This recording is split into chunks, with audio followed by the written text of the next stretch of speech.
চক অখিল গগৈয়ে মানে অখিল গগৈ আৰু মই দুটা একেলগে বিজেপিত থাকিব নোৱাৰো তেতিয়া মোৰ ঘৰত ডাইভোৰ্স হৈ যাব সেইকাৰণে অখিল গগৈ বিজেপিত আহিলে মই ৰাইজৰ দলত যাব লাগিব সেইকাৰণে মই ভাবো যে অখিল গগৈটো বিতৰ্ক কৰি লাভ নাই কাৰণ তেওঁ যিটো পৰ্যায়ত মোৰ বিপক্ষে মানে মোৰ লগত পাৰ্সোনেল কৰিছে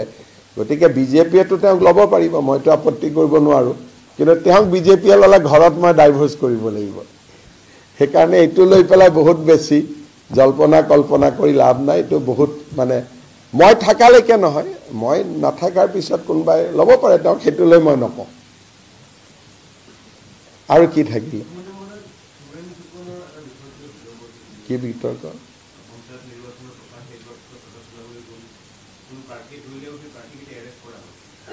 এৰেষ্টটো এনেই পুলিচে কৰিব নোৱাৰে কিবাটো গ্ৰাউণ্ড থাকিব লাগিব মই খবৰ লৈ ল'ম আপুনি কৈছে যেতিয়া কিন্তু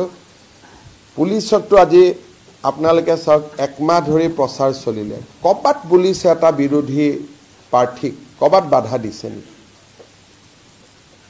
অসমত বেংগল আৰু অসমৰ তুলনা কৰক আজি আমাৰ অসমত ইমান ডাঙৰ ইলেকশ্যন হৈ গ'ল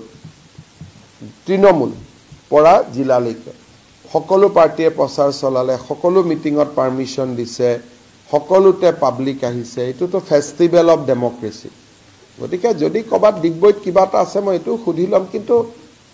ইমান ডাঙৰ ইলেকশ্যন হল অভিযোগটো কতো নাই দেখোন সকলোৱে ধুনীয়াকৈ মিটিং কৰিছে বেংগলত হলেতো কিমান মাৰপিট হৈ গ'ল তেনে গতিকে অসমৰ ইলেকশ্যন যিমান শান্তিপূৰ্ণভাৱে হয় ভাৰতবৰ্ষৰ গিনাচুনা ষ্টেটত ইমান শান্তিপূৰ্ণভাৱে হয় মই পুলিচক সুধিছিলো পঞ্চায়ত ইলেকশ্যনত কিবা কেছ ৰেজিষ্টাৰ হৈছে নেকি নাই হোৱা তেনেকৈ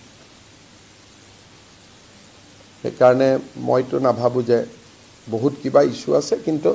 যদি কিবা আছে বিমলে চাব বিমলে এবাৰ খবৰ ল'বা বিমল ইনচাৰ্জ মিনিষ্টাৰ